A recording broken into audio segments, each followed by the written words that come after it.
நம்ம ஜானகியால இப்போ ரேவதி ஒரு மிகப்பெரிய பிரச்சனையில மாட்டிக்கிட்டாங்க அப்படின்னு தான் சொல்லணும். அதாவது இலக்கியாவ இங்க பேச முடியாது அப்படின்ற மாரி சொல்லி, அதாவது பைரவி முன்னாடி எந்த ஒரு கேள்வி கேட்டாலும் பிரச்சனை ஆயிடும்னு சொல்லிட்டு வீட்டுக்கு கூட்டிட்டு போயிடுறாங்க. அதாவது கௌதமியும் கையோட வந்து பார்த்தீங்கன்னா இழுத்துட்டு போயிடுறாங்க.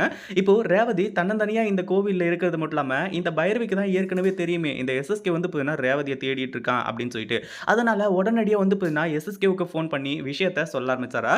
கடைசியில என்ன ஆகுது அப்படின்னு பார்த்தீங்கன்னா, இங்க பாரு, அதாவது பைரவி, அந்த ரேவதிய மட்டும் வந்து பார்த்தீங்கன்னா, நீ கையும் களவுமா புடிச்சு வச்சுக்கோ. அவ எங்க போறா? என்ன பண்றா? எல்லாத்தையுமே வந்து பார்த்தீங்கன்னா வாட்ச் பண்ணு. அவ எனக்கு வேணும். நீ எவ்வளவு பணம் கேட்டாலும் வந்து பார்த்தீங்கன்னா, நான் குடுக்க தயாரா இருக்கேன். அதாவது 100,00,00,000, 200,00,00,000 எவ்வளோ வேணாலும் கேளு. நான் உனக்கு அந்த பணத்த தரேன். ஆனா ரேவதிய மட்டும் வந்து பார்த்தீங்கன்னா விட்றாத. புடிச்சு வை. நான் உடனே வந்துடுறேன். அப்படின்ற மாரி வந்து சொல்லி, இந்த எஸ்எஸ்கே சொல்ல ஆரம்பிச்சுறான். இத கேட்டதுக்கு அப்புறமா வந்து பார்த்தீங்கன்னா, இங்க மிகப்பெரிய ஒரு அதிர்ச்சி ஆக ஆரம்பிச்சிடுது. அதாவது இங்க வந்து பார்த்தீங்கன்னா, இந்த பைரவிக்கு பணம் வேற கிடைக்குது இல்லையா? அதனால ரேவதிய வந்து பார்த்தீங்கன்னா, இப்போ எஸ்எஸ்கே கிட்ட ஒப்படைக்க போறாங்க.